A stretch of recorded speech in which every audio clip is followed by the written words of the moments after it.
Hay nombres en la historia que resuenan como truenos en la montaña. Nombres que no solo identifican a una persona, sino que encarnan toda una era de transformación. En los Andes de Sudamérica, uno de esos nombres es Pachacútec. Pero este no fue siempre su nombre.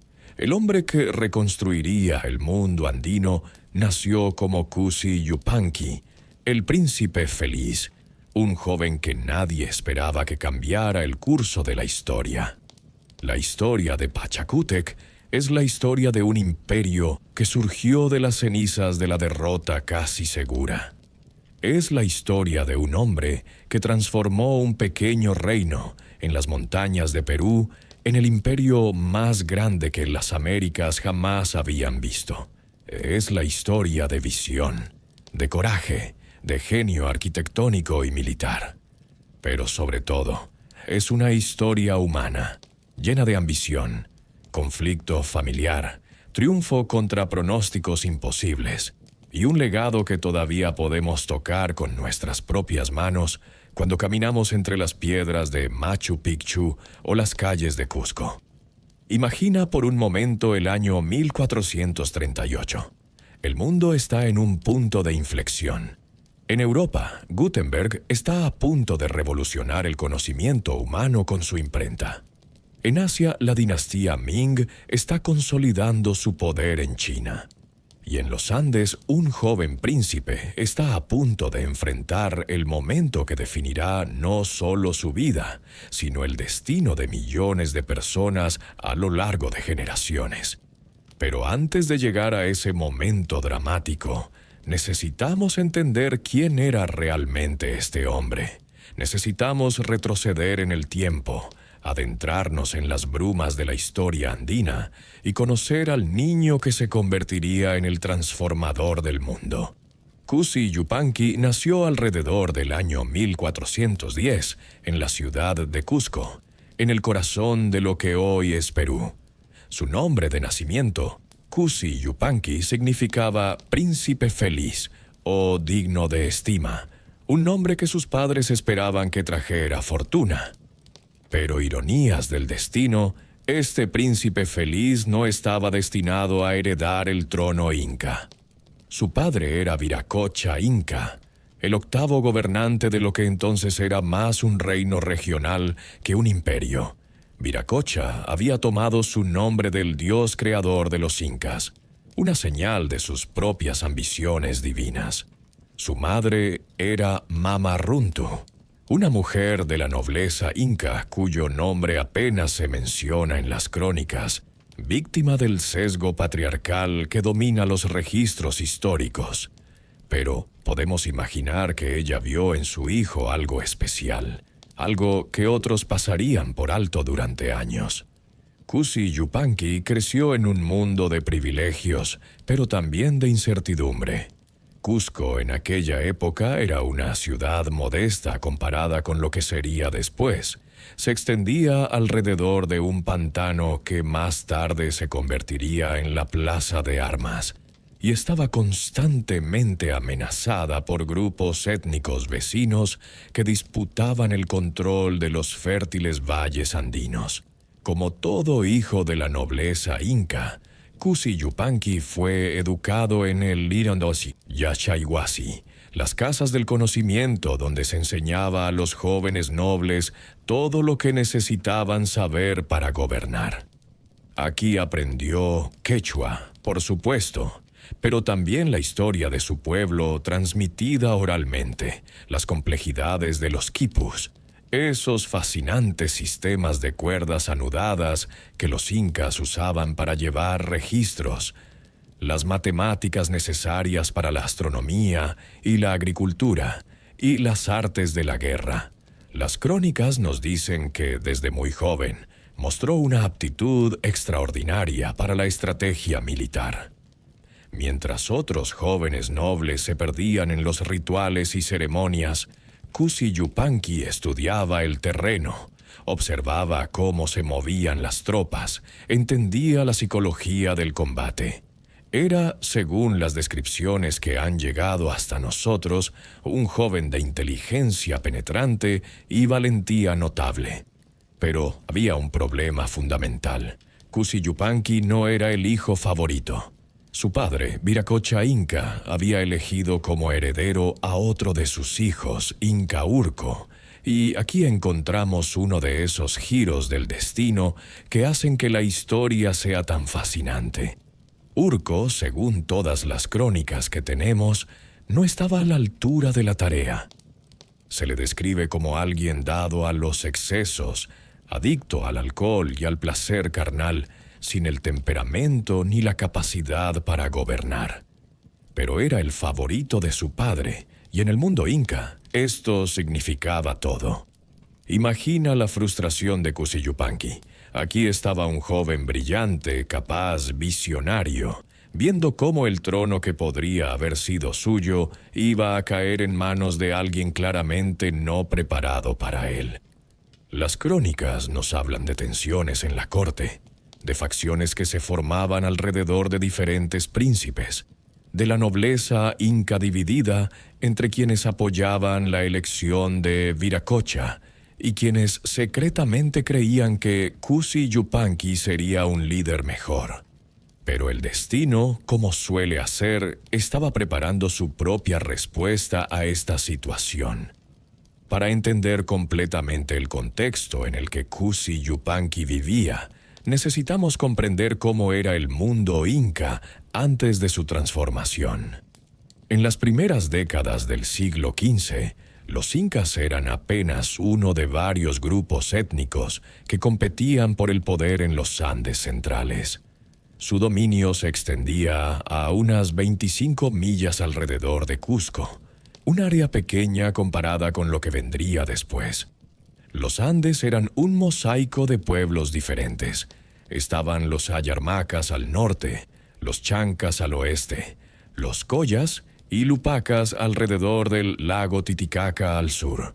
Cada uno de estos grupos tenía su propia identidad, su propia historia, sus propios dioses, aunque muchos compartían raíces culturales comunes que se remontaban a civilizaciones anteriores como los Wari y los Tiahuanaco. El mundo en el que creció Kusi Yupanqui era uno de constante conflicto de baja intensidad. Escaramuzas fronterizas, alianzas que cambiaban, tributos que se pagaban o se negaban según el equilibrio de poder del momento. Los incas habían logrado mantener su independencia y gradualmente expandir su influencia bajo líderes anteriores como Viracocha Inca, pero nadie podría haber predicho que en una generación dominarían todo el horizonte andino. La religión impregnaba cada aspecto de la vida. El sol, Intey, era venerado como fuente de vida y poder. Las montañas, o apus, eran consideradas deidades protectoras. La tierra misma, Pachamama, era sagrada. Los incas creían en un orden cósmico donde lo humano y lo divino estaban entrelazados inextricablemente. Los gobernantes se consideraban descendientes del sol, lo que les daba legitimidad divina. Pero esta legitimidad divina no siempre se traducía en seguridad. El mundo andino era duro, implacable. Las sequías podían devastar cosechas enteras. Los terremotos, frecuentes en esta zona sísmicamente activa, podían destruir ciudades en segundos. Y siempre estaba la amenaza de la guerra. Es en este contexto que debemos imaginar al joven Kusi Yupanqui observando, aprendiendo, esperando su momento. Porque aunque no lo sabía todavía, ese momento estaba a punto de llegar y vendría en la forma de la crisis más grave que los incas habían enfrentado jamás. Para los incas de principios del siglo XV, no había enemigo más temido que los chancas. Este pueblo guerrero, cuyas tierras se extendían al oeste de Cusco en la región de Andahuaylas, tenía una reputación que hacía temblar a sus adversarios. Según las crónicas, los chancas eran feroces en batalla, Gritaban salvajemente durante el combate para aterrorizar a sus enemigos y torturaban a los prisioneros de guerra. Llevaban consigo las momias de sus antiguos líderes a la batalla, creyendo que esto les daba poder sobrenatural. Los chancas no eran un grupo unificado, sino una confederación de 3 divisiones principales. Los Hanan chancas, o chancas superiores, centrados en Andahuaylas. Los Urín chancas, o chancas inferiores, en Uranmarca. Y los Vilca, o ancoguayos, en Vilcashuamán. Esta división tripartita era común en la organización andina, reflejando conceptos duales y triádicos profundamente arraigados en la cosmología de la región. Algunos historiadores, como María Rost-Borowski, han sugerido que los chancas podrían haber sido los responsables de la caída del antiguo imperio Wari en el siglo XI. Fueran o no los destructores de los Wari, lo cierto es que en las décadas de 1420 y 1430, los chancas estaban en ascenso. Habían estado expandiendo su territorio, sometiendo a grupos más pequeños, y ahora tenían sus ojos puestos en el premio mayor: Cusco, el corazón del poder inca. Las tensiones habían estado creciendo durante años. Había habido escaramuzas, incursiones, insultos diplomáticos, pero alrededor del año 1430, los chancas decidieron que había llegado el momento de un ataque decisivo. Querían no solo derrotar a los incas, sino conquistar Cusco y establecerse como la potencia dominante en la región. El líder de esta campaña era un caudillo llamado Ansku Hualoc, aunque algunas crónicas lo llaman Ansku Huayco o Uscovilca. Este hombre había logrado unir a las facciones chancas bajo su liderazgo y había reunido una fuerza impresionante.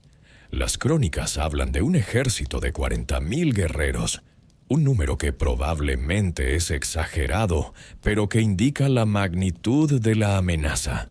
Los chancas dividieron sus fuerzas en 3 columnas principales, siguiendo la tradición andina. Una, liderada por Astu Huaraca y Tumay Huaraca, se dirigía directamente hacia Cusco. Las otras 2 tenían la misión de conquistar las regiones circundantes, una bajo el mando de los generales Malma e Irapa, y la otra liderada por Yanavilca y Teclovilca. Cuando las noticias del avance chanca llegaron a Cusco, la ciudad entró en pánico. Los mensajeros llegaban uno tras otro con informes cada vez más alarmantes. El ejército chanca estaba acampado en Rimactampu, en Vilcacunga, a solo días de marcha de Cusco. Estaban bien armados, bien organizados, y venían con la intención clara de conquistar. Viracocha Inca convocó un consejo de guerra. Los generales y nobles se reunieron para decidir qué hacer. Algunos proponían una defensa aguerrida de la ciudad. Otros sugerían negociar. Pero mientras debatían, la realidad de la situación se volvía cada vez más clara. Los incas estaban en grave desventaja. Aquí es donde las crónicas nos cuentan algo revelador sobre el carácter de Viracocha Inca y de su heredero designado, Urco. Enfrentados a esta crisis existencial, ambos decidieron huir. Sí, el gobernante inca y su sucesor elegido abandonaron Cusco. Las crónicas dicen que Viracocha e Urco huyeron hacia la fortaleza de Caquia Xaquixahuana, en lo que hoy es el Valle Sagrado, llevándose consigo a muchos de los nobles de la corte. Dejaron a la ciudad prácticamente indefensa, a merced de los chancas que se acercaban. La justificación que dieron fue que las fuerzas chancas eran abrumadoras, que la resistencia sería inútil, que era mejor preservar el linaje real huyendo para poder reagruparse más tarde. Pero para la población de Cusco que quedó atrás, esto debe haber parecido una traición imperdonable. Y es aquí, en este momento de desesperación absoluta, que entra nuestro protagonista. Cusi Yupanqui se negó a huir. mientras su padre y su hermano empacaban sus pertenencias más valiosas y se escabullían de la ciudad bajo el manto de la noche, el joven príncipe que nunca debía reinar tomó una decisión que cambiaría la historia. Se quedaría, lucharía, y de alguna manera, contra todas las probabilidades, encontraría la manera de salvar a Cusco. Las crónicas nos cuentan que, en la noche antes del ataque, Cusi Yupanqui tuvo una visión. El dios del sol, Inti, se le apareció en sueños. «Ven aquí, hijo mío, no temas», le dijo el dios, «porque yo soy tu padre el sol. Sé que someterás muchas naciones y tendrás gran cuidado de honrarme y recordarme en tus sacrificios». Inti le mostró imágenes de las tierras y pueblos que conquistaría. Le mostró un imperio que se extendería desde las selvas del este hasta el océano del oeste, desde los desiertos del norte hasta las montañas del sur. Le mostró templos dorados dedicados al sol, ciudades magníficas, caminos que conectarían todas las regiones bajo un solo gobierno. Ahora, debemos ser cuidadosos aquí. ¿Realmente tuvo Cusi Yupanqui esta visión? ¿O fue esta una historia creada después del hecho para legitimar su ascenso al poder? La verdad es que no lo sabemos. Lo que sí sabemos es que en la cultura inca, tales visiones eran tomadas muy en serio. Los sueños eran considerados mensajes de los dioses, ventanas a verdades más profundas. Si Cusi Yupanqui creía que había recibido un mensaje divino, esto le habría dado una confianza y determinación enormes. Armado con esta visión, real o construida, Cusi Yupanqui se puso a trabajar. Primero necesitaba un ejército. Los soldados profesionales se habían ido con Viracocha e Urco. Lo que quedaba en Cusco era principalmente la población civil y algunos guerreros leales que habían decidido quedarse. Cusi Yupanqui hizo algo extraordinario. Convocó a todo el pueblo de Cusco a la defensa de la ciudad. Hombres y mujeres, jóvenes y viejos, todos los que pudieran sostener un arma fueron llamados. Según algunas crónicas, incluso los niños participaron en la defensa. Esto era algo sin precedentes en la guerra andina de la época. También envió mensajeros urgentes a las tribus y pueblos aliados de los incas, pidiéndoles ayuda. Algunos respondieron, otros no. Pero cada guerrero que llegaba a Cusco era uno más que podía defender las murallas. Mientras tanto, Cusi Yupanqui fortificó la ciudad lo mejor que pudo. Hizo acopiar alimentos y agua. Estableció puntos de vigilancia. Organizó a los defensores en unidades y, sobre todo, les infundió coraje. Les dijo que los dioses estaban de su lado, que Cusco era sagrada, que la defenderían hasta el último aliento. Cuando el ejército chanca finalmente llegó a las afueras de Cusco, lo que vieron debe haberlos sorprendido. En lugar de una ciudad rendida o abandonada, encontraron una defendida ferozmente por personas que se negaban a ceder. El ataque comenzó al amanecer. Los chancas lanzaron un asalto de 4 frentes, tal como habían planeado. Las crónicas describen una batalla sangrienta y caótica. Los chancas, confiados en su superioridad numérica, esperaban arrasar con las defensas rápidamente, pero se encontraron con una resistencia que no habían anticipado. Cusi Yupanqui, según las crónicas, luchó con valentía sobrehumana. Estaba en todas partes, animando a sus guerreros, dirigiendo la defensa, combatiendo él mismo con ferocidad. Los ciudadanos de Cusco, inspirados por su liderazgo, lucharon con una determinación nacida de la desesperación. Y entonces, según la leyenda, ocurrió algo milagroso. Las piedras del campo de batalla comenzaron a transformarse en guerreros. Estas figuras pétreas, llamadas pururaucas en quechua, se levantaron para luchar al lado de los incas. Los chancas, aterrorizados por este fenómeno aparentemente sobrenatural, comenzaron a vacilar. Ahora, evidentemente, las piedras no se transformaron literalmente en soldados. Entonces, ¿qué pasó realmente? Hay varias teorías. Una es que Kusi Yupanqui había preparado una emboscada, con guerreros escondidos entre las rocas que se levantaron en el momento crucial. Otra es que había vestido maniquíes de piedra, con ropas y armas para hacer que el ejército defensor pareciera más grande de lo que era, y que en el caos de la batalla, los chancas confundieron estos maniquíes con soldados reales. O quizás fue una combinación de táctica militar brillante, resistencia feroz y el poder de la creencia. Si los defensores de Cusco creían que los dioses habían enviado ayuda, habrían luchado con renovado vigor. Y si los chancas, supersticiosos como cualquier pueblo de su época, creían que estaban luchando contra fuerzas sobrenaturales, su moral se habría quebrado. Sea cual sea la verdad literal de lo que ocurrió, el resultado fue claro. Los chancas fueron repelidos. El primer asalto a Cusco había fracasado, pero la batalla no había terminado. Los chancas se reagruparon, y mientras tanto, algo importante estaba sucediendo en las colinas alrededor de Cusco. Los guerreros incas que habían huido con Viracocha e Urco habían estado observando la batalla desde la distancia. Cuando vieron que Kusi Yupanqui y los defensores de Cusco estaban resistiendo, cuando vieron que los chancas estaban siendo contenidos, su coraje regresó.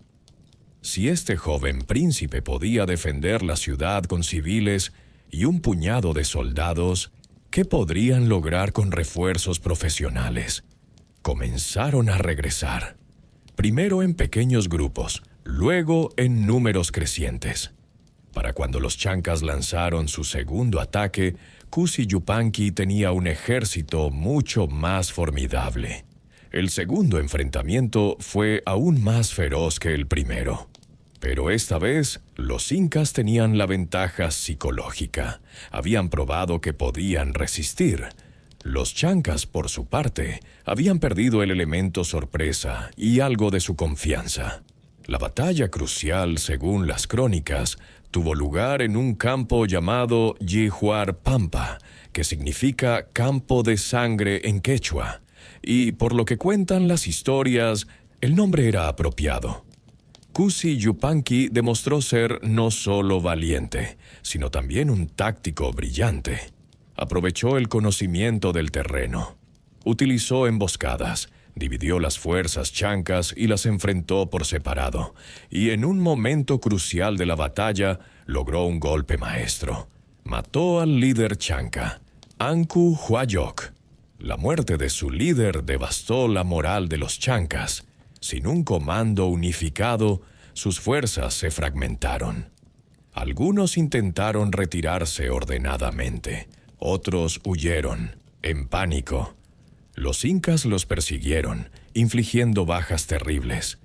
La victoria de Kusi Yupanqui fue total.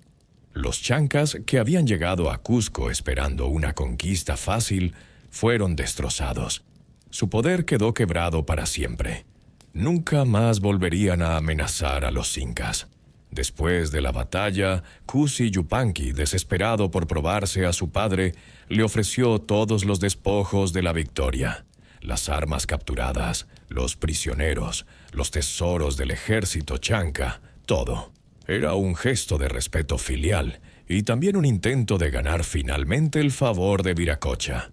La respuesta de Viracocha fue un insulto que Kusi Yupanqui nunca olvidaría.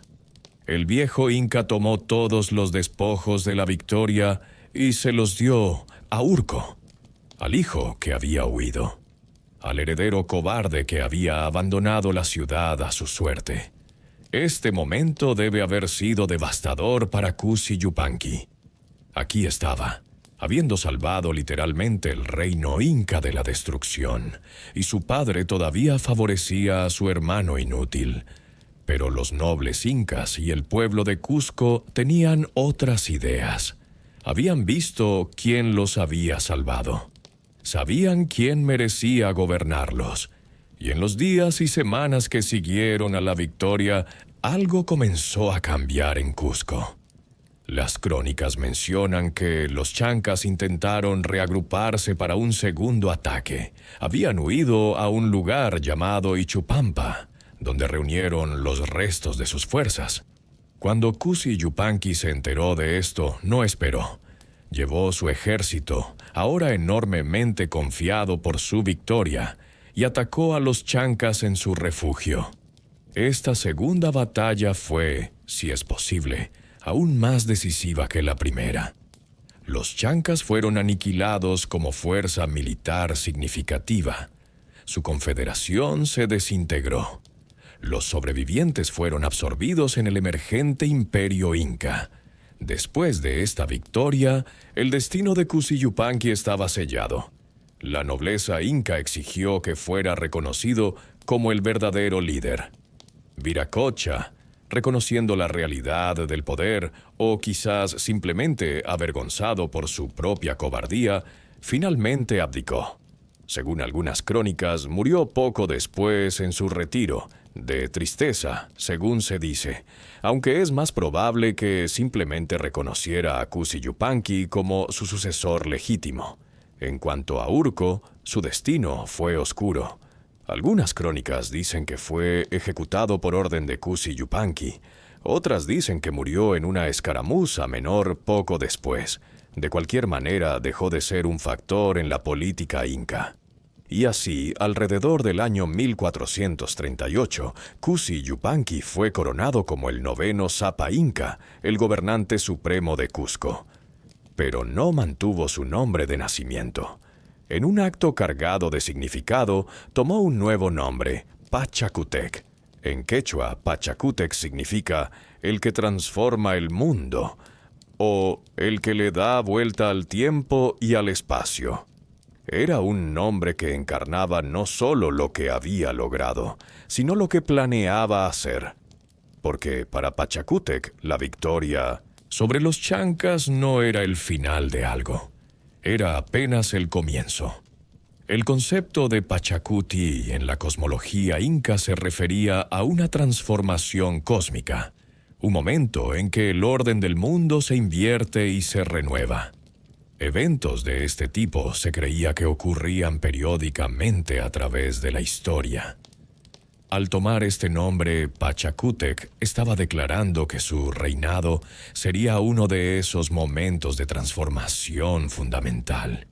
Y tenía razón, porque lo que vendría a continuación cambiaría para siempre el rostro de los Andes y crearía un imperio que rivalizaría con cualquiera en el mundo de su tiempo. El año 1438 marca un punto de inflexión en la historia andina. Antes de esta fecha, los incas eran apenas un reino local entre muchos. Después de ella, en el transcurso de una sola generación, se convertirían en los señores de un imperio que se extendía a lo largo de casi toda la costa occidental de Sudamérica.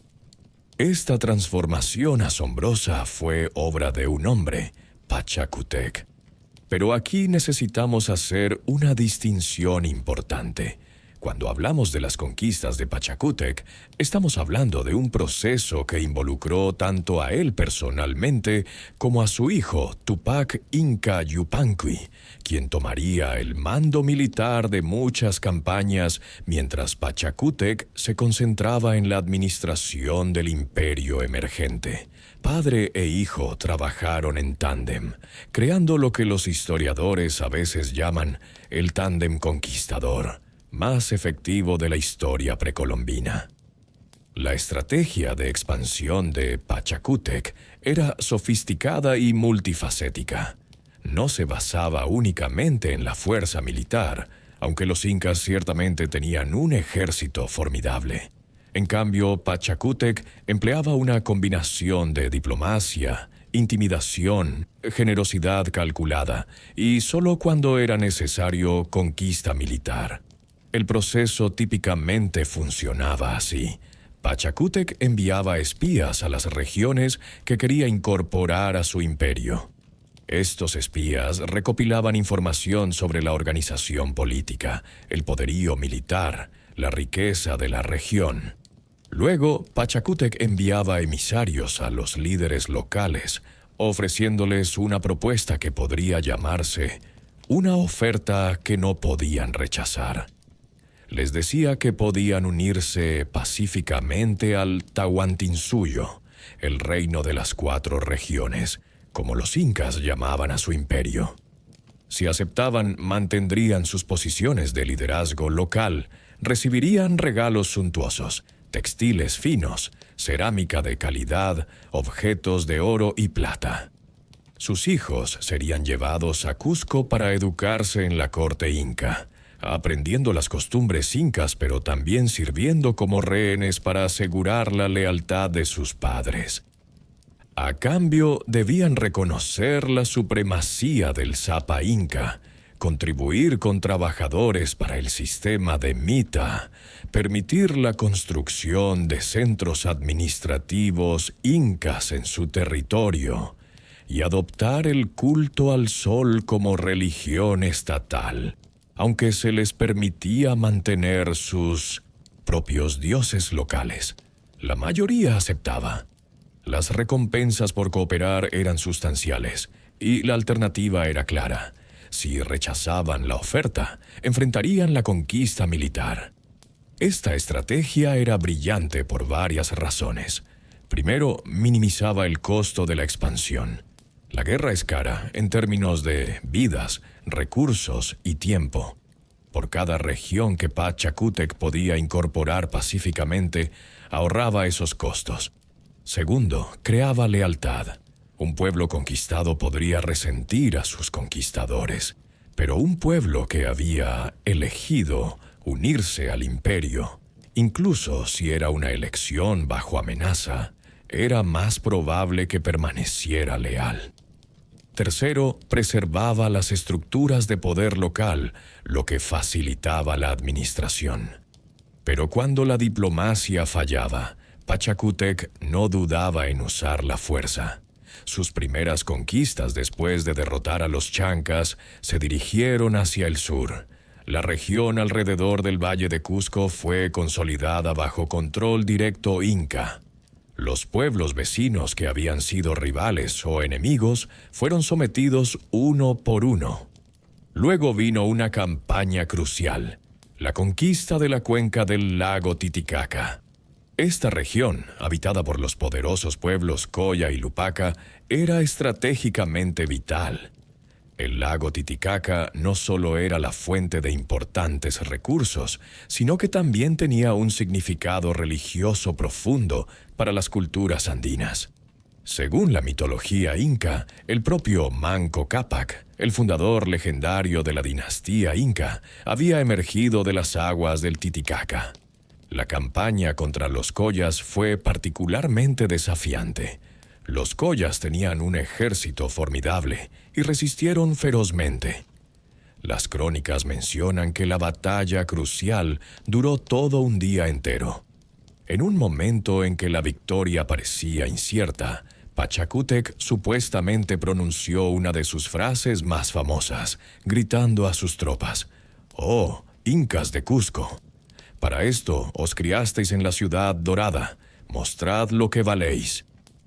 Estas palabras, verdaderas o embellecidas por cronistas posteriores, capturan algo esencial sobre el liderazgo de Pachacútec. Sabía cómo inspirar a sus hombres, cómo apelar a su orgullo y sentido de identidad. La victoria sobre los Coyas abrió todo el altiplano sur a la expansión inca. Las fértiles tierras alrededor del Titicaca, con sus vastos rebaños de llamas y alpacas y sus campos de quinoa y patatas, se convirtieron en parte del imperio. Los Coyas y Lupacas, una vez sometidos, fueron incorporados al sistema inca. Sus élites fueron trasladadas a Cusco, sus tierras redistribuidas, y contingentes de colonos incas, llamados mitimaes, fueron establecidos en la región. Mientras Pachacútec consolidaba el sur, dirigió su atención hacia el oeste y el norte. Aquí las campañas serían aún más ambiciosas. La campaña contra el reino Chimú, que controlaba gran parte de la costa norte del Perú actual, fue particularmente notable. Los Chimú habían construido una de las civilizaciones más sofisticadas de la costa andina, con su capital en Chanchan, una vasta ciudad de adobe que albergaba a decenas de miles de personas. Eran expertos metalúrgicos, creaban magníficas obras de oro y plata, y habían desarrollado complejos sistemas de irrigación. Pachacútec sabía que enfrentar a los Chimú de frente sería costoso. En lugar de eso, empleó una estrategia indirecta. Estableció bases en las montañas que dominaban las tierras Chimú.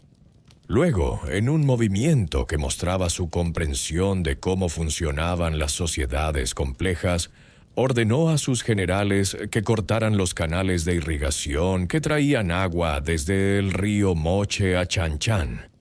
Sin agua, la gran ciudad no podía sostenerse. El gobernante Chimú, Minchánsaman, enfrentó una elección imposible: rendirse o ver a su pueblo morir de sed. Eligió rendirse. Fue llevado a Cusco, donde fue tratado con respeto, pero mantenido como rehén para asegurar la cooperación de su pueblo. Los maestros artesanos Chimú fueron trasladados a Cusco, donde enseñarían sus técnicas a los artesanos incas. Esta conquista trajo enormes recursos al imperio inca. Los Chimú no solo eran ricos en oro y plata, sino que también controlaban vastas tierras agrícolas costeras que producían maíz, algodón y otros cultivos valiosos. Mientras tanto, Tupac Inca Yupanqui, el hijo de Pachacútec, estaba liderando campañas hacia el norte.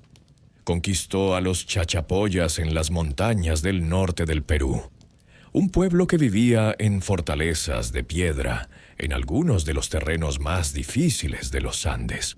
Luego avanzó hacia el territorio Quitú, en lo que hoy es Ecuador, sometiendo a los cañaris y avanzando hasta cerca de la actual ciudad de Quito. Estas campañas no eran simples incursiones de saqueo. En cada región conquistada, los incas establecían una estructura administrativa completa. Se construían almacenes, colcá, para guardar excedentes de alimentos. Se establecían tambos, estaciones de descanso a lo largo de los caminos. Se levantaban templos al sol. Se nombraban administradores locales. Se realizaban censos. Se organizaba el sistema de Mit-A. En otras palabras, Pachacútec no estaba simplemente conquistando territorios, estaba construyendo un estado. Uno de los aspectos más innovadores de la estrategia de Pachacútec era el uso de los mitimaes, colonos forzados. Cuando una región era particularmente rebelde o estratégicamente importante, Pachacútec la repoblaba parcialmente con personas de áreas leales al imperio. Estos mitimaes recibían tierras y privilegios, creando una población leal en regiones potencialmente problemáticas. Al mismo tiempo, las poblaciones originales problemáticas podían ser trasladadas a otras partes del imperio, lejos de sus bases de poder tradicionales. Este sistema era duro, ciertamente. Ser arrancado de tu tierra natal y forzado a restablecerte en una región distante era traumático, pero también era efectivo. Fragmentaba las identidades étnicas locales y creaba una dependencia del Estado inca. Para cuando Pachacútec decidió retirarse de la campaña militar activa, alrededor de 1463, el imperio inca se había expandido de manera asombrosa. Controlaba un territorio que se extendía desde el río Ancasmayo en el norte, en lo que hoy es el sur de Colombia, hasta el río Maule en el sur, en el centro de Chile. desde la costa del Pacífico hasta las selvas amazónicas. Este era un territorio enorme, atravesando múltiples zonas climáticas, con docenas de grupos étnicos diferentes, hablando numerosas lenguas. Y todo esto había sido logrado en menos de 30 años. Pero la conquista era solo una parte de la historia, porque Pachacútec entendía algo fundamental. Un imperio construido solo sobre la fuerza es frágil. Para que su creación sobreviviera, necesitaba algo más que ejércitos. Necesitaba instituciones, necesitaba infraestructura, necesitaba un sistema de gobierno que pudiera administrar esta vasta diversidad de pueblos y tierras. Y aquí, en el ámbito de la administración y la organización, Pachacútec demostraría ser aún más brillante que en el campo de batalla. La grandeza de Pachacútec no radica solo en su capacidad para conquistar territorios, sino en su habilidad para organizarlos en un estado funcional. Muchos líderes militares han conquistado vastos territorios solo para ver esos imperios desintegrarse después de su muerte. Pachacútec construyó instituciones que sobrevivirían generaciones. Su primera y quizás más importante reforma fue la reorganización completa del Estado Inca en el sistema del Tahuantinsuyo, o Reino de las Cuatro Regiones. Pachacútec dividió el imperio en 4 suyos, o provincias principales, cada una radiando desde Cusco como los rayos del sol. Al noreste estaba Antisuyo, que incluía las tierras de la selva amazónica. Al noroeste, Chinchaysuyo, que contenía las ricas tierras costeras y las regiones conquistadas en el norte. Al sudeste estaba Collasuyo, que incluía el altiplano del Titicaca y se extendía hacia lo que hoy es Bolivia y el norte de Argentina. Y al suroeste, Cuntisuyo, que abarcaba las regiones costeras del sur. Esta división no era arbitraria. Reflejaba tanto consideraciones geográficas como simbólicas. El número 4 era sagrado en la cosmología andina, representando totalidad y equilibrio. Al organizar su imperio de esta manera, Pachacútec estaba creando no solo una estructura administrativa, sino un orden cósmico en la Tierra.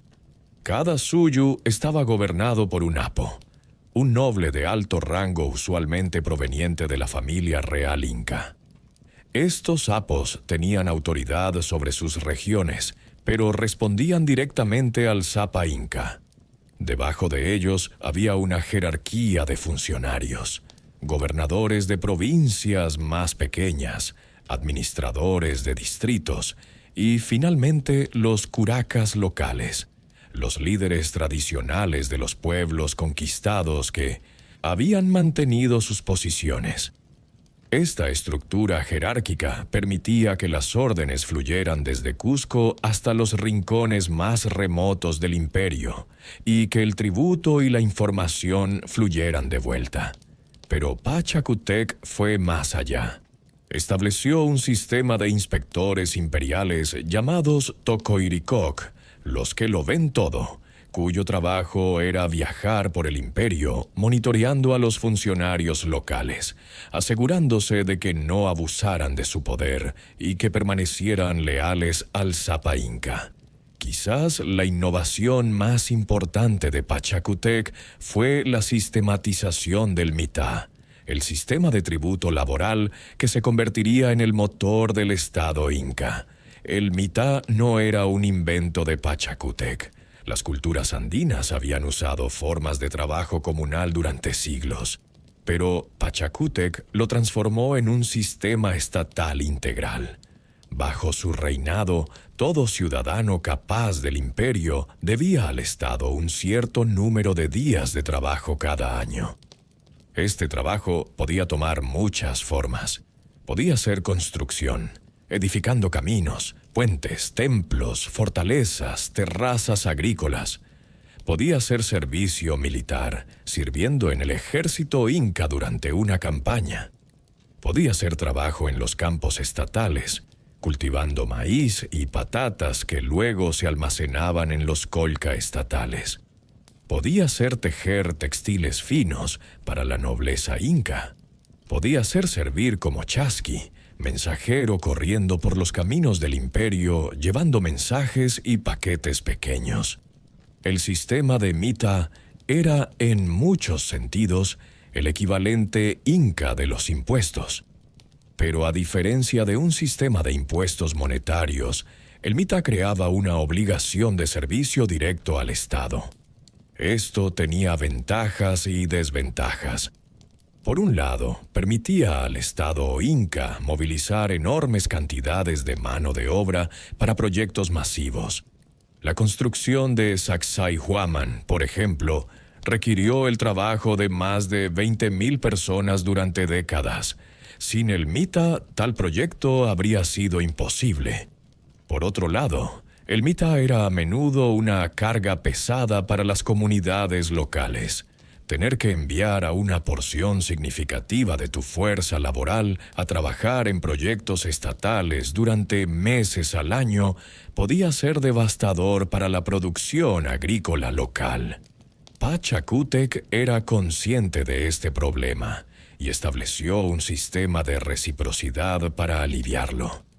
El Estado proveía alimentos y chicha, cerveza de maíz, a los trabajadores del Mita. Además, las tierras agrícolas en cada región se dividían en 3 categorías: tierras del sol, cuyos productos iban a los templos; tierras del Estado, cuyos productos iban a los almacenes estatales; y tierras comunales, que pertenecían a la comunidad local. Esta división aseguraba que las comunidades locales tuvieran acceso a tierras para su propia subsistencia. Otro elemento crucial de la administración de Pachacútec era el sistema de caminos, el Capac Ñan o Camino del Inca. Los incas no inventaron la construcción de caminos en los Andes. Civilizaciones anteriores como los Wari habían construido redes de caminos, pero bajo Pachacútec, el sistema de caminos incas se expandió dramáticamente hasta alcanzar más de 40,000 kilómetros. Había 2 rutas principales: el Camino de la Costa, que corría a lo largo de la costa del Pacífico, y el Camino de la Sierra, que atravesaba las montañas andinas. De estas rutas principales partían innumerables caminos secundarios, que conectaban incluso las comunidades más remotas con la red imperial. Estos caminos eran maravillas de ingeniería. En terreno plano, eran amplios y bien mantenidos, a menudo pavimentados con piedras. En las montañas se tallaban en laderas escarpadas, con escalones de piedra donde era necesario. Cruzaban cañones profundos en puentes colgantes hechos de fibras trenzadas de ichú, una hierba resistente. Estos puentes eran reconstruidos anualmente por las comunidades locales como parte de su obligación de Mita. A lo largo de los caminos, espaciados aproximadamente a un día de viaje, había tambos, estaciones de descanso, donde los viajeros podían encontrar comida, agua y refugio. Los funcionarios del Estado viajando en misiones oficiales tenían derecho a usar estos tambos gratuitamente. El sistema de caminos servía múltiples propósitos. Permitía el movimiento rápido de ejércitos, esencial para mantener el control sobre un territorio tan vasto. Facilitaba el comercio, aunque es importante notar que los incas no tenían una economía de mercado en el sentido moderno. La mayoría del movimiento de bienes era redistribución estatal más que comercio privado, y permitía la comunicación rápida a través del sistema de chasquis. Los chasquis eran mensajeros profesionales que corrían en relevos a lo largo de los caminos del imperio. Estacionados en tambos espaciados a pocos kilómetros de distancia, cada chasqui correría hasta el siguiente tambo, entregaría su mensaje o paquete al próximo corredor y descansaría antes de su próximo turno. De esta manera, Un mensaje podía viajar desde Quito hasta Cusco, una distancia de más de 2000 kilómetros, en menos de una semana.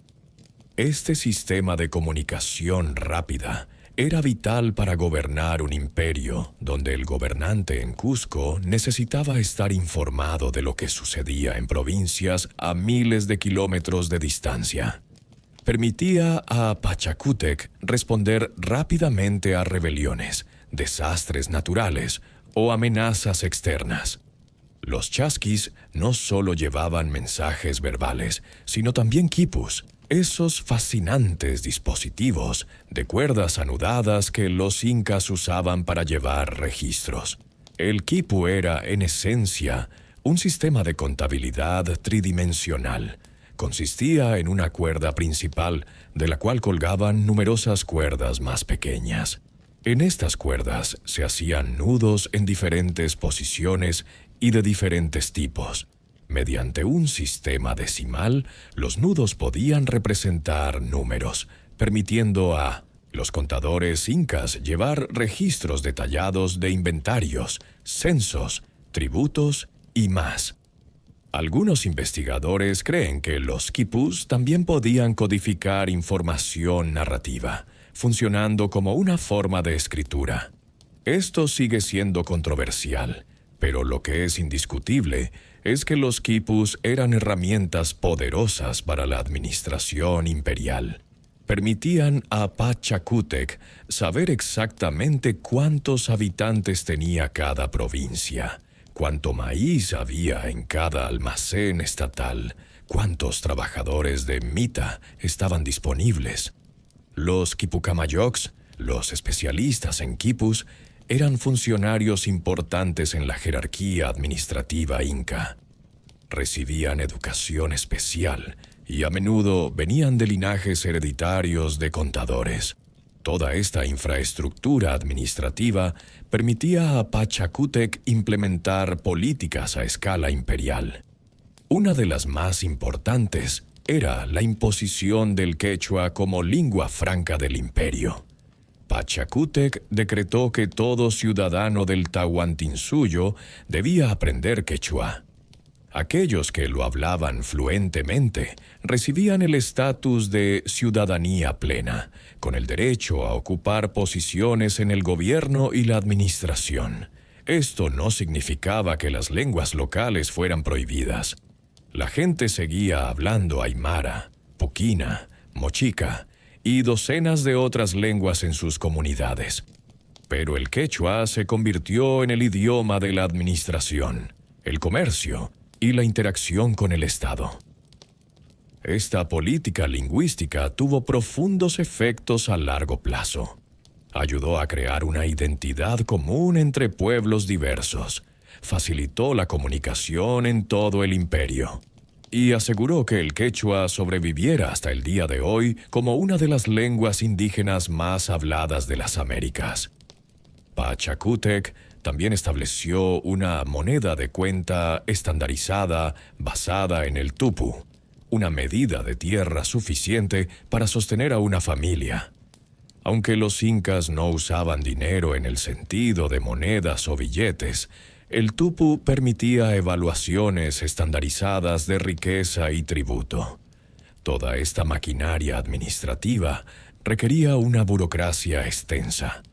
Pachacútec estableció escuelas en Cusco donde los hijos de la nobleza inca y de los curacas conquistados eran educados juntos. Aprendían quechua, historia inca, religión, administración y habilidades militares. Estas escuelas servían un doble propósito. Educaban a la próxima generación de administradores y, al mezclar a los hijos de las élites conquistadas con la nobleza inca, creaban lazos personales que fomentaban la lealtad al imperio. También estableció un sistema de acliawasi, casas de mujeres escogidas, a lo largo del imperio. Niñas jóvenes seleccionadas por su belleza o habilidad eran llevadas a estos conventos, donde eran educadas en artes refinadas como tejer textiles finos, preparar chicha ceremonial y realizar rituales religiosos. Algunas eventualmente se casarían con nobles incas o curacas importantes, creando alianzas políticas. Otras se convertirían en vírgenes del sol, dedicadas permanentemente al servicio religioso. Este sistema puede parecernos hoy profundamente problemático, y ciertamente implicaba arrancar a niñas de sus familias. Pero en el contexto de su tiempo, las akyas tenían un estatus especial. Eran vistas como sagradas, y las familias de las cuales provenían ganaban prestigio. Toda esta estructura administrativa creada por Pachacútec fue diseñada con un propósito: permitir que un solo hombre en Cusco gobernara efectivamente un imperio que se extendía a través de uno de los terrenos más diversos y difíciles del mundo. Y funcionó. El imperio que Pachacútec construyó demostraría ser extraordinariamente estable y eficiente. Cuando los españoles llegaron menos de un siglo después, se maravillarían de la organización del Estado inca. El cronista Pedro Cieza de León escribió que los caminos incas eran mejores que cualquiera que hubiera visto en España. Otros cronistas quedaron asombrados por los almacenes llenos de alimentos, la precisión de los censos, la eficiencia con la que el Estado podía movilizar mano de obra. Pero para Pachacútec, todas estas reformas administrativas servían un propósito más grande que simplemente gobernar eficientemente. Eran herramientas para realizar su visión más grandiosa: transformar el paisaje físico y espiritual de los Andes. Y es aquí, en el ámbito de la arquitectura y la religión, donde su genio realmente brillaría. Si caminas hoy por las calles de Cusco, todavía puedes ver la visión de Pachacútec hecha piedra, los muros de bloques de andesita perfectamente ensamblados, las puertas trapezoidales, las esquinas redondeadas que han resistido siglos de terremotos. Todo esto es parte del legado arquitectónico de este hombre extraordinario.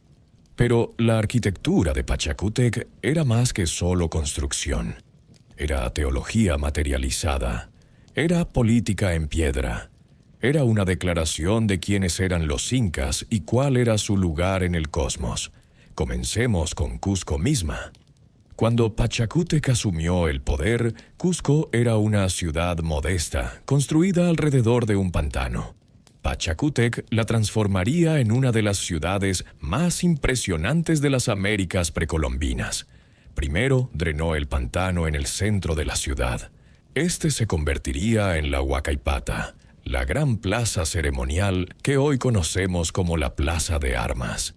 Luego reorganizó toda la ciudad según un plan maestro que, según las crónicas, diseñó personalmente. El plan era audaz. La ciudad tendría la forma de un puma acostado, un animal sagrado que representaba el poder terrenal en la cosmología andina. El cuerpo del puma sería formado por el área entre los ríos Tulumayo y Guatanay. La cola estaría donde estos ríos se encuentran, en un lugar llamado Pumacchupán, que literalmente significa cola del puma. El corazón del puma sería la Huacaipata, y la cabeza sería la fortaleza de 1900 Sacsayhuaman, que Pachacútec ordenó construir en una colina que dominaba la ciudad. Ahora debemos ser cuidadosos aquí. Algunos académicos modernos cuestionan si Cusco realmente fue diseñada con la forma de un puma, o si esta es una interpretación posterior. Ciertamente, si miras un mapa moderno de Cusco, el contorno del puma no es inmediatamente obvio. Pero lo que es indiscutible es que Pachacútec reorganizó Cusco según un plan deliberado que tenía significado simbólico profundo. La construcción de Sacsayhuaman es particularmente notable. Esta fortaleza, cuyos muros aún hoy asombran a ingenieros y arquitectos, requirió el trabajo de más de 20.000 hombres durante aproximadamente 50 años. Los bloques de piedra usados en su construcción, algunos pesando más de 100 toneladas, fueron cortados en canteras distantes, transportados kilómetros, y luego tallados y ensamblados con tal precisión que ni siquiera una hoja de papel puede deslizarse entre ellos. Los muros de Sacsayhuaman están construidos en 3 niveles zigzagueantes, cada uno alcanzando hasta 9 metros de altura. Algunos han sugerido que este patrón zigzag representa los dientes del puma, reforzando el simbolismo de la ciudad. Otros creen que la forma tiene propósitos defensivos, creando ángulos desde los cuales los defensores podían atacar a los atacantes desde múltiples direcciones. La función de Sacsayhuaman ha sido debatida. ¿Era una fortaleza militar? ¿Un centro ceremonial? ¿Ambos? Las crónicas españolas la llaman una fortaleza, y ciertamente tiene características defensivas. Pero también contenía templos, áreas residenciales para la nobleza y espacios ceremoniales. Probablemente servía múltiples funciones. Lo que es indiscutible es que era una declaración de poder. Cualquiera que se acercara a Cusco desde el norte vería estos muros masivos dominando la ciudad. El mensaje era claro. Este era un estado con recursos y capacidad organizativa enormes, capaz de proyectos que desafiaban la imaginación. Pero la obra maestra arquitectónica de Pachacútec no estaba en Cusco. Estaba a unos 80 kilómetros al noroeste, en una cresta de montaña entre los picos de Huayna Picchu y Machu Picchu, donde los ríos Urubamba y Vilcanota forman un profundo cañón. Estoy hablando, por supuesto, de Machu Picchu. Machu Picchu ha capturado la imaginación del mundo desde que Hiram Bingham la descubrió para la ciencia occidental en 1911, aunque, por supuesto, la población local siempre supo de su existencia. Pero, ¿qué era exactamente este lugar? ¿Por qué fue construido en una ubicación tan remota y desafiante? Las pruebas de carbono 14 sugieren que la construcción de Machu Picchu comenzó alrededor de 1450, durante el reinado de Pachacútec. La mayoría de los académicos ahora creen que fue construida como una finca real para Pachacútec, un retiro donde el Zapa Inca podía escapar de los rigores de gobernar un imperio. Pero llamarla simplemente un retiro no hace justicia a su complejidad.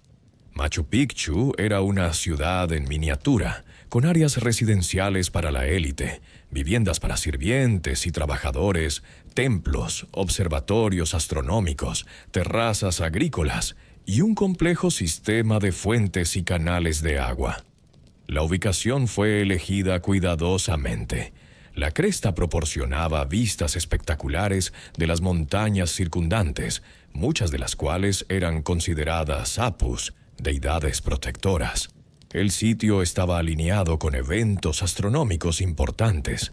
El Intihuatana, una piedra tallada que funcionaba como reloj solar, marca los solsticios con precisión. La construcción en sí misma es un testimonio del genio de la ingeniería inca. El sitio está en una zona sísmicamente activa. Han ocurrido terremotos importantes varias veces a lo largo de los siglos. Sin embargo, las estructuras de Machu Picchu han resistido. Esto se debe a la técnica de construcción inca de ashlar, donde las piedras se cortan y ajustan tan perfectamente que se mantienen en su lugar por fricción, sin necesidad de mortero. Durante un terremoto, las piedras bailan ligeramente, absorbiendo la energía, y luego se asientan de nuevo en su lugar. Más de la mitad de la construcción en Machu Picchu está debajo de la superficie. Los ingenieros incas cavaron profundos cimientos llenos de grava y roca triturada para asegurar el drenaje. Esto era crucial porque la región recibe lluvias intensas. Sin un drenaje adecuado, el suelo se habría vuelto inestable y las estructuras se habrían derrumbado. Las terrazas agrícolas de Machu Picchu no solo producían alimentos, sino que también estabilizaban las laderas, previniendo deslizamientos de tierra. Estaban construidas con capas de roca triturada, grava y suelo, creando un sistema de drenaje sofisticado. El agua fluía a través del sitio en un sistema de 16 fuentes ceremoniales, alimentadas por un manantial en las montañas.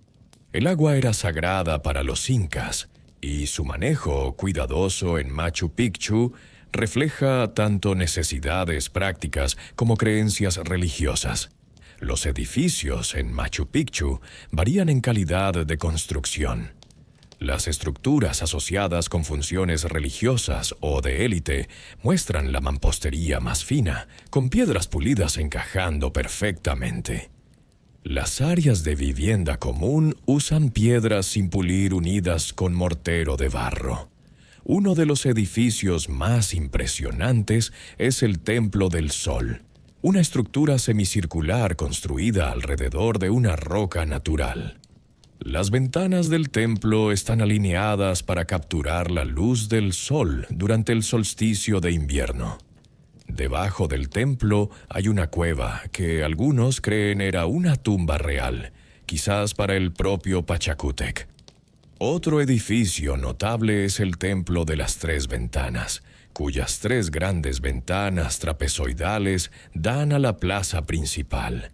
Algunos académicos especulan que estas ventanas tienen significado simbólico, quizás representando las 3 cuevas de Pacaritambo, de las cuales, según el mito inca, emergieron los fundadores de la dinastía inca. Machu Picchu no era una ciudad grande. En su apogeo probablemente albergaba a unas 1000 personas, la mayoría sirvientes y trabajadores que mantenían la finca para las visitas ocasionales del Sapa Inca y su séquito. Los análisis de los restos esqueléticos encontrados en el sitio muestran que los residentes venían de diversas partes del imperio, traídos aquí para servir. El sitio fue abandonado aproximadamente 100 años después de su construcción, probablemente durante el caos de la conquista española. Los españoles nunca lo encontraron, salvándolo de la destrucción que sufrieron tantos otros sitios incas. La selva lo cubrió lentamente, manteniéndolo oculto durante siglos. Pero Machu Picchu era solo una de las muchas construcciones monumentales ordenadas por Pachacútec. En Cusco misma, supervisó la reconstrucción del Coricancha, el Templo del Sol, que se convertiría en el centro religioso más importante del imperio inca. El Coricancha original había existido antes de Pachacútec, pero él lo transformó completamente. Las crónicas españolas que vieron el templo antes de su destrucción lo describieron como una maravilla, paredes cubiertas con placas de oro que reflejaban la luz del sol con brillo cegador. Dentro había un jardín hecho completamente de oro y plata, con plantas de maíz de oro, llamas de plata de tamaño natural y más. La mampostería del Coricancha representaba lo mejor del arte inca. Las piedras estaban cortadas en cursos regulares y pulidas hasta quedar perfectamente lisas. Las puertas y ventanas tenían la forma trapezoidal característica inca, con dinteles de doble jamba que señalaban la importancia del edificio. El Coricancha no solo albergaba el templo principal al sol, sino también santuarios dedicados a la luna, las estrellas, el trueno y el arco iris. Era un complejo cosmológico completo, un microcosmos del universo ordenado inca. Dentro del templo principal había una representación del sol hecho de oro masivo, adornado con rayos que se extendían en todas direcciones. Los sacerdotes realizaban ceremonias diarias al amanecer, cuando los primeros rayos del sol entraban por las ventanas orientadas al este e iluminaban este disco dorado. El Coricancha estaba rodeado por un muro bajo de oro, según las crónicas. El complejo incluía jardines, edificios residenciales para los sacerdotes y áreas de almacenamiento para los enormes tesoros que se acumulaban allí. Cuando los españoles conquistaron Cusco en 1533, saquearon el Coricancha. Las placas de oro fueron arrancadas de las paredes, el jardín dorado fue fundido, los tesoros acumulados durante generaciones fueron robados y enviados a España. Sobre los cimientos del Coricancha, los españoles construyeron la iglesia y monasterio de Santo Domingo, que todavía existe hoy. Pero partes de los muros incas originales sobreviven, integrados en la estructura colonial, testigos silenciosos de la grandeza perdida. Todas estas construcciones monumentales servían un propósito más allá de lo práctico o incluso lo estético. Eran parte de la revolución religiosa que Pachacútec estaba implementando. Pachacútec reorganizó y sistematizó la religión inca de maneras fundamentales. Elevó el culto al sol, Intay, haciéndolo la deidad suprema del imperio. Esto tenía sentido político.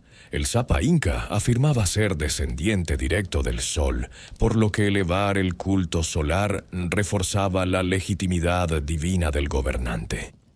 Pero Pachacútec era lo suficientemente astuto para no simplemente imponer el culto solar sobre las religiones locales.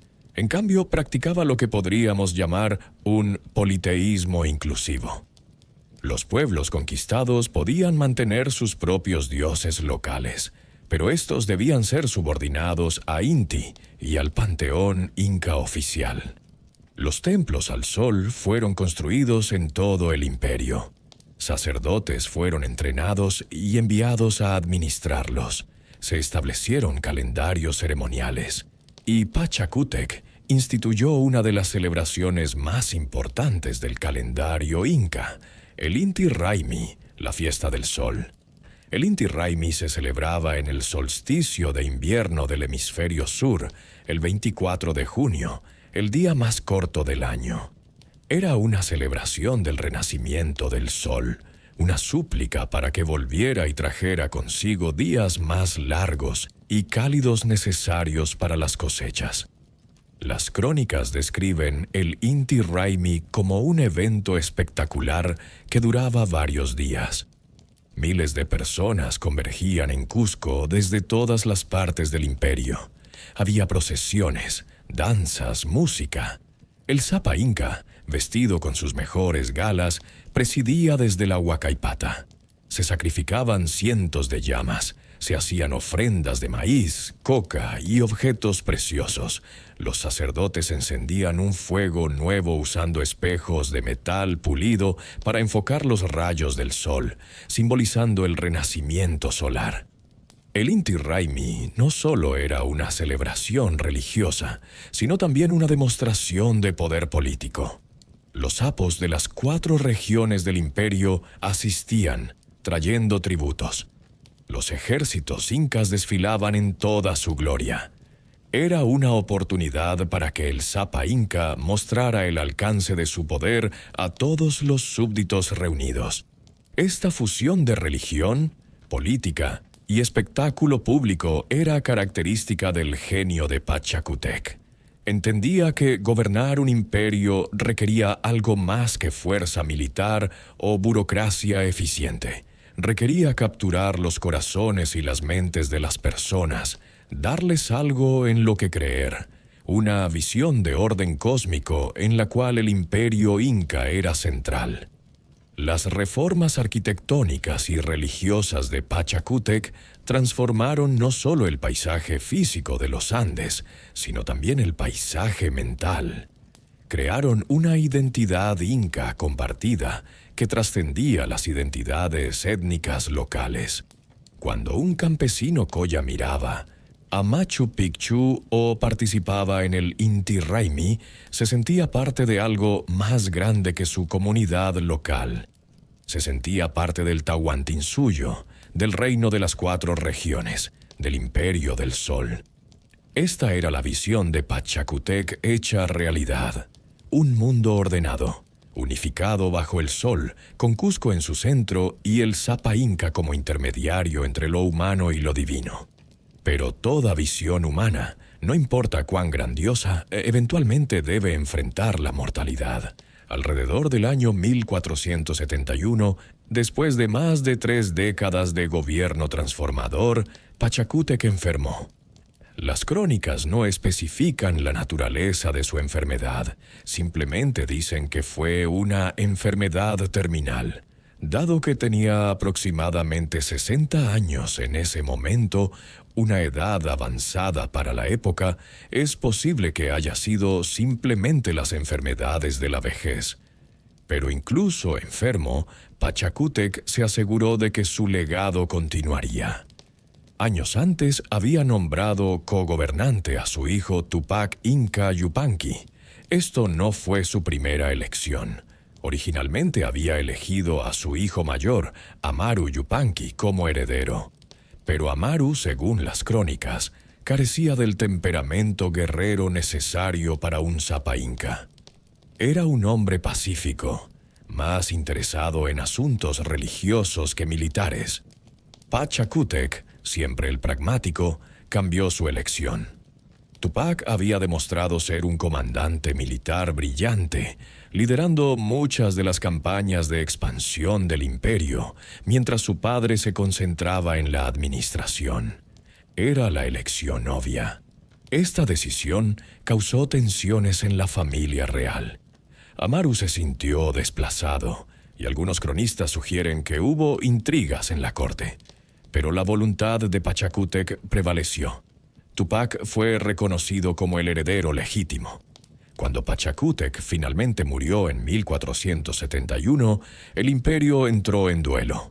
Siguiendo su deseo expreso, el pueblo inca guardó luto durante un año completo.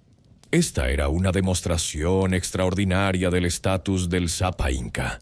Normalmente, el periodo de luto era mucho más corto.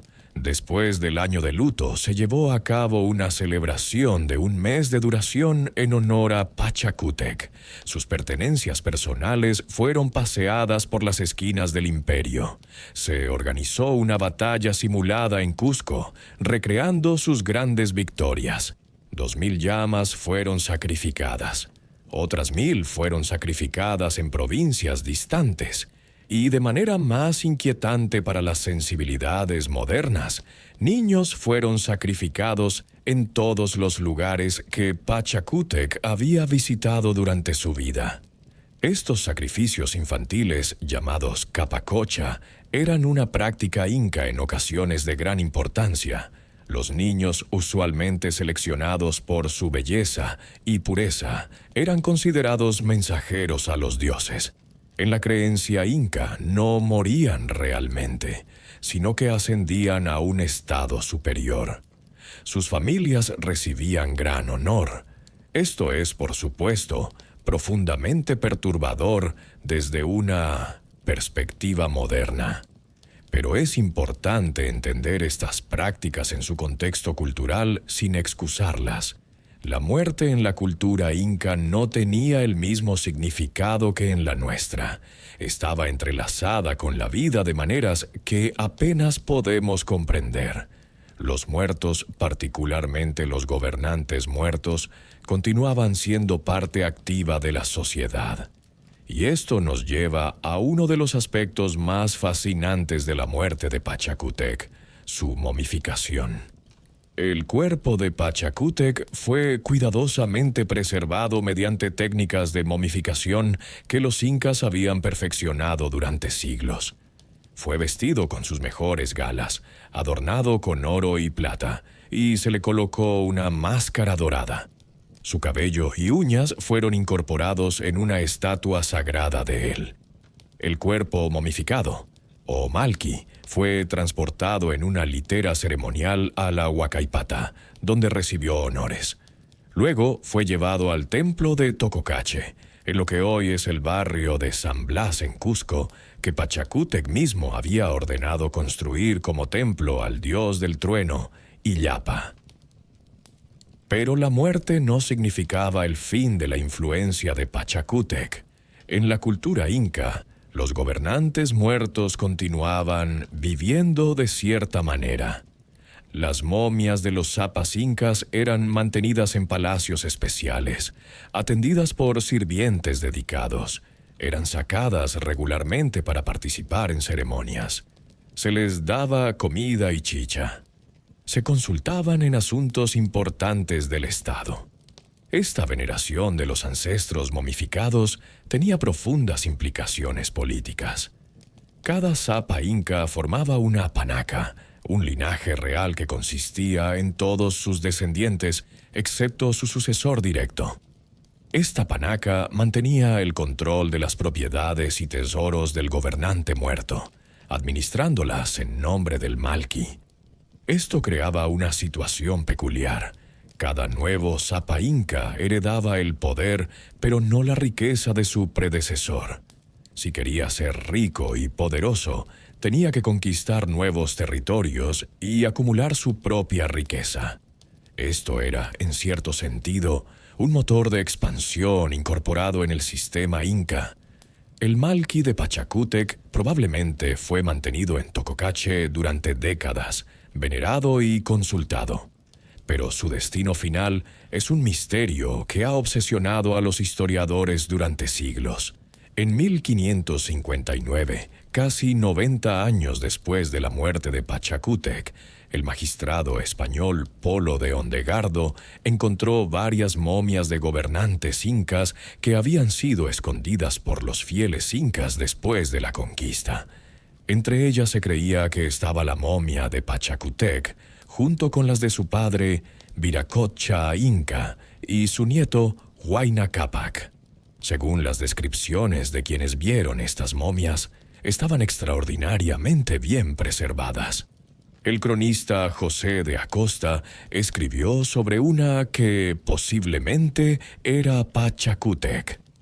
Todo el cuerpo estaba cubierto de betún y parecía vivo. Tenían puestas máscaras de oro en los ojos tan bien hechas que no necesitaban sus ojos naturales. Tenía un corte en la cabeza. Era de color gris y no le faltaba ni un solo cabello, como si hubiera muerto ese mismo día, cuando seguramente ya habían pasado 60 u 80 años. Las momias fueron llevadas a Lima, la nueva capital del virreinato español. Fueron alojadas en el Hospital de San Andrés, probablemente con la intención de evitar que los indígenas las veneraran. Y aquí el rastro se pierde. Algunas teorías sugieren que las momias fueron enterradas en algún lugar del hospital o sus alrededores. Otras proponen que fueron destruidas deliberadamente por funcionarios españoles que las consideraban ídolos paganos. Otras más especulan que la momia que se creía que era Pachacútec era en realidad falsa y que la verdadera permanece escondida en algún lugar de Cusco o incluso en Machu Picchu. La verdad es que simplemente no lo sabemos. La momia del hombre que transformó los Andes permanece perdida, quizás para siempre. Pero en otro sentido, Pachacútec nunca murió. Su legado vive en las piedras de Machu Picchu y Sacsayhuaman. Vive en los millones de personas que hablan quechua hoy. Vive en los caminos que todavía conectan comunidades andinas. Vive en las tradiciones agrícolas que se remontan a las reformas que implementó. Vive en la identidad cultural de los pueblos andinos. Tupac Inca Yupanqui, su hijo y sucesor, continuó la obra de su padre. Bajo su reinado, el imperio casi duplicó su tamaño, expandiéndose hacia el sur hasta Chile central y consolidando el control en el norte. Implementó las instituciones administrativas que Pachacútec había establecido, asegurando que funcionaran eficientemente en esta escala aún mayor. El nieto de Pachacútec, Huayna Cápac, llevaría el imperio a su máxima extensión territorial, Pero también sería durante su reinado que llegarían los primeros rumores de extraños hombres barbudos del otro lado del océano, presagiando la catástrofe que caería sobre el Tahuantinsuyo. Cuando los españoles finalmente conquistaron el imperio inca en las décadas de 1530, quedaron asombrados por lo que encontraron. Los cronistas escribieron descripciones maravilladas de las ciudades, los caminos, la organización, la riqueza. Pedro Cieza de León comparó favorablemente los caminos incas con cualquier cosa que hubiera visto en España. Garcilaso de la Vega, él mismo de ascendencia inca, escribió extensamente sobre las maravillas del Tahuantinsuyo. Estos cronistas reconocieron que estaban presenciando los restos de algo extraordinario. Un imperio que había sido construido sin el uso de la rueda, sin animales de tiro excepto las llamas, sin un sistema de escritura alfabética, había logrado hazañas de ingeniería y organización que rivalizaban con cualquier cosa en Europa o Asia. Y en el corazón de todo esto estaba la visión de un hombre, Pachacútec. Los historiadores modernos han debatido sobre Pachacútec durante décadas. Algunos, como John Howland Rowe, lo ven como una figura histórica cuyas hazañas han sido razonablemente bien documentadas por las crónicas españolas. Otros, como los estructuralistas influenciados por Rainer Tom Suidema, cuestionan si Pachacútec fue realmente un individuo histórico o si es un arquetipo mítico, una construcción que amalgama las hazañas de varios gobernantes. La verdad probablemente está en algún punto intermedio. Pachacútec casi con seguridad existió como un individuo histórico. La transformación del Estado inca que ocurrió en la primera mitad del siglo XV es indiscutible, confirmada tanto por evidencia arqueológica como por las crónicas. Alguien lideró esa transformación. Pero también es cierto que muchas de las historias sobre Pachacútec fueron embellecidas y mitologizadas. La historia de las piedras que se convierten en guerreros, por ejemplo, es claramente un mito, aunque puede tener un núcleo de verdad táctica. Las conversaciones y discursos que los cronistas le atribuyen son probablemente invenciones, aunque pueden reflejar su estilo de liderazgo general. Lo que podemos decir con confianza es que hubo un líder inca de genio extraordinario que vivió en la primera mitad del siglo XV, que derrotó a los chancas, reorganizó el Estado inca y lanzó el programa de conquista que crearía el imperio más grande de las Américas precolombinas. Y ese hombre fue recordado por su pueblo como Pachacútec, el transformador del mundo. Cuando Hiram Bingham llegó a Machu Picchu en 1911 y contempló las ruinas cubiertas de selva, preguntó a los campesinos locales quién había construido esta maravilla. Le dijeron: Pachacútec.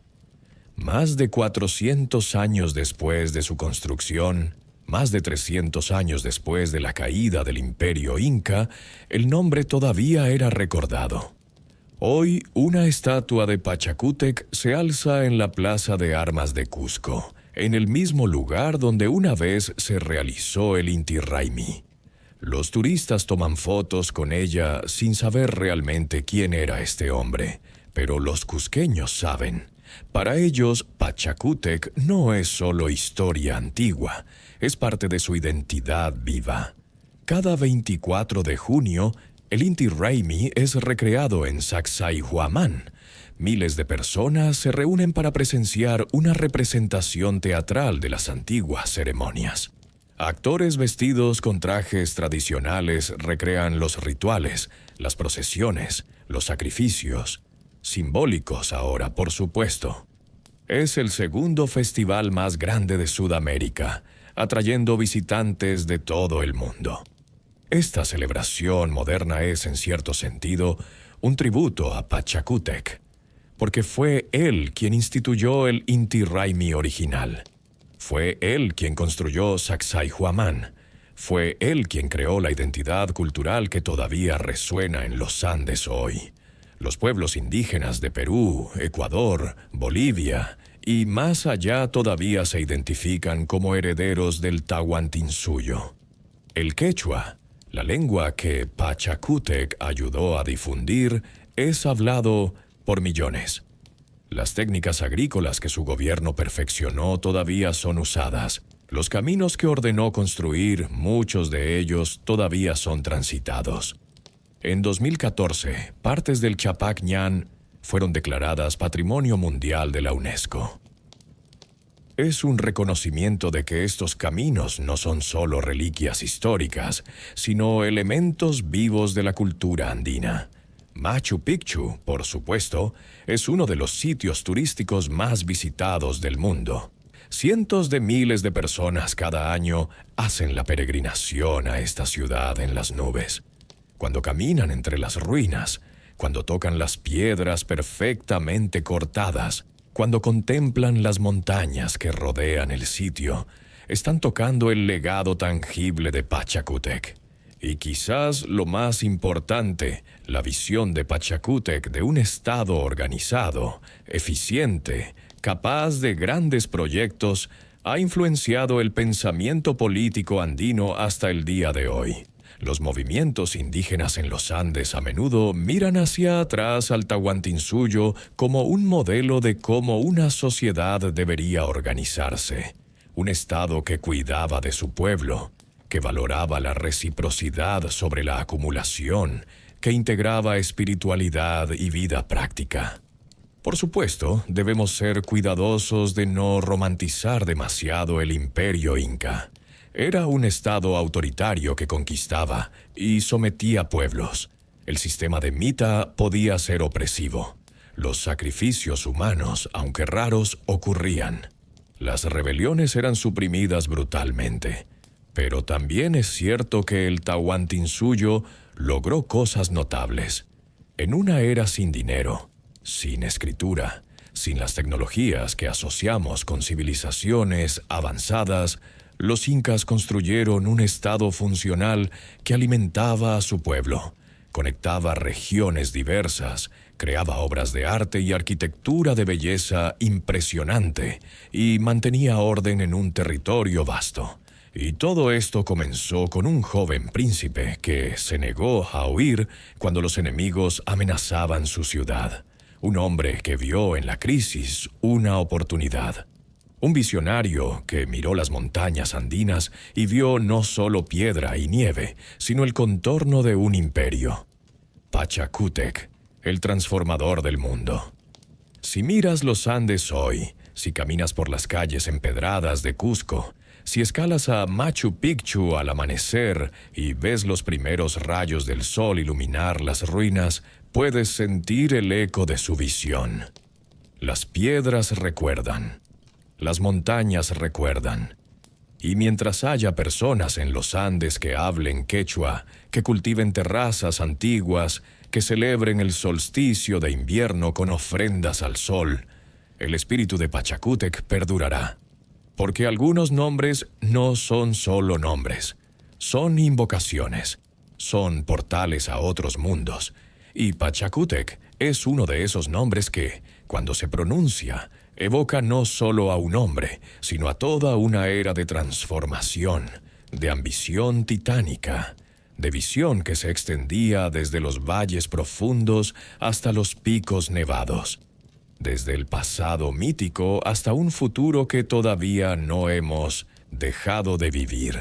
Si te ha fascinado la historia de Pachacútec, de este hombre que literalmente transformó el mundo andino, no olvides darle like a este video y suscribirte al canal. Tenemos muchas más historias increíbles de las civilizaciones antiguas, de líderes que cambiaron el curso de la historia, de misterios que todavía nos cautivan siglos después. Activa la campanita para no perderte ningún episodio de Noches del Pasado. Y cuéntame en los comentarios, ¿qué te pareció la historia de Pachacútec? ¿Conocías su legado? ¿Has visitado Machu Picchu o Cusco? Me encantaría leer tus experiencias y pensamientos. Hasta la próxima, amigos de la historia.